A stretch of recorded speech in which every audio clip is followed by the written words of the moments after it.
Hey guys, this video is changing a EK subframe, whether you are replacing it just to put another Civic subframe, or if you are replacing it to put a Civic EG or a Acura Integra subframe, which I am doing. And the purpose of me doing that is to put a K24 engine in my car.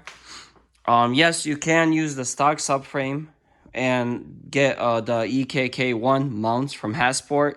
Everything fits, everything works, but using the EG subframe, you get about 2 more inches of the engine being pushed back, more space for the radiator, better axle angle, better weight distribution, okay? So you can go ahead and buy a subframe like that for about 200 bucks. And then you can buy swap mounts also for about 200 bucks. You don't have to get Hasports because those are about 570, 600. Or you can just get those mounts and use this subframe, but then you will have those things that I mentioned. Basically, to drop the subframe on a Civic 96 to 2000, basically you could do anything you need to do on the Honda with a 10 mil, a 12, a 14, 17. Okay, so we could keep the forks off the EK. We keep the forks, so we drop the 17 mil fork bolt. Okay, we're gonna get rid of that one. We're gonna get rid of this bolt right here for the bottom of the knuckle. We get rid of that one. We get rid of this one also, which is a 17 for the tie rod. So all that is going to be taken off. Pound right here with a hammer. Pop this sucker off. Pop the bottom one off. Okay. Move your whole knuckle to the side. Your control arm or your coilover or whatever you're using is going to stay up there. And then we're gonna get up under here and we're gonna take off these big bolts. See these big boys? Yeah, we're gonna take off the big ones, which I believe those to be 24 millimeter. No, not 24, definitely not 24. 19, I believe those are 19. Take those off and the subframe will drop. Important step that everybody tends to forget, the joint inside. Okay, so we're gonna go inside of here,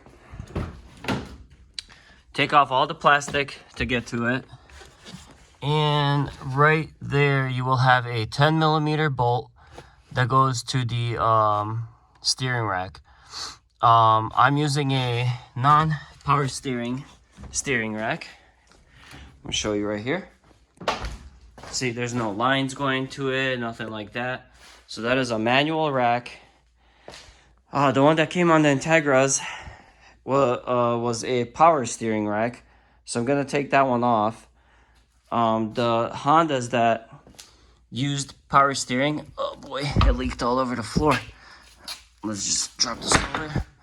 Hondas that used power steering came with a big spines, and Hondas that used manual steering came with thinner ones.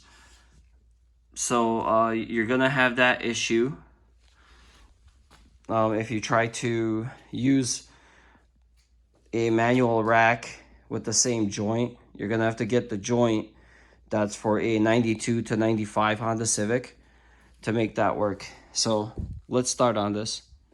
All right, here we are, already halfway there. Guys, if you don't have one of these, go invest in one of these. I think I bought this one a long time ago at like AutoZone or something. Okay, that goes in between the ball joints and the nut on the bottom. You tighten it up. I use an impact. You tighten it up. You'll separate them. As it's separating them, you hit it with a hammer. Pop that one off. Popped the bottom one off. Came out so much easier with that. The fork is off. Right now I'm doing this top bolt, 19 mil. I'll also loosen the 2 bottom ones by hand, and then I will do the rest with the stubby. Other than that, when the engine is out, it's a lot easier. And yeah, the rack is almost out. So with the engine being out, this is probably an hour job.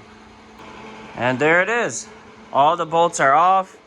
Of course, before I took the 2 bolts that are up here, easiest to get to, I put a jack under it, and now I'm just gonna let it drop. If it drops, it drops. If it doesn't, whatever. So because of the joint, we just want to push a little bit right there. Subframe is out. It's that easy, you guys. That easy. Now all we got to do is take the rack off. It's a good time to put new rack bushings. It's a good time to check all your ball joints. Because check out mine. It has a rip in it. So might as well pop off this top bolt. You don't have to take off the brake line. Just pop the caliper off. Take that off. Get a new ball joint put on there. Take the rack off of this. We're gonna grind everything down, paint it, coat it, put it back on. It's a lot easier and simpler than even I thought it was going to be. So it's definitely worth doing the EGDC subframe. Make sure, guys, if you're doing the swap, the subframe swap, it doesn't apply if you're just changing your subframe. You have to keep the bolts from the EGDC subframe. You have to use the bolts that came off of that subframe to put onto this car. The bolts that came off do not work, okay? Okay, real quick. There's the EK subframe. I got it out. When you're getting it out, it's a little bit tricky to get it out through that hole. So what you could do is you could just pull this boot off. You don't have to actually take the inner tie rod off. Just pull the boot off and you could squeeze it out. Trust me, I just did it. But I just wanted to show you guys, here's the difference. Here's the shaft on the non-power steering rack. And there's the shaft on the power steering one. Okay, huge difference. Look at that. And that's why those joints don't fit. So make sure, you know, if you're swapping to a manual rack, you get the correct joint. Otherwise, if you're keeping your power steering rack, same thing. These, I believe these stay as well if you're putting it on the EK. I just measured it from the bottom to the top on both of them with those pieces on, and it was the same height.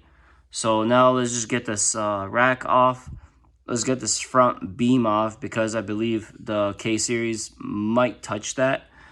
If it doesn't, I'll put it back on. And the sway bar as well. The Integra has a sway bar and EK didn't. So I'll try to use that sway bar as well. That would be nice. But yeah, time to clean that up. Wash it. Put it on the hatch. And my mounts should be here tomorrow. And that'll be another video. Thanks for watching.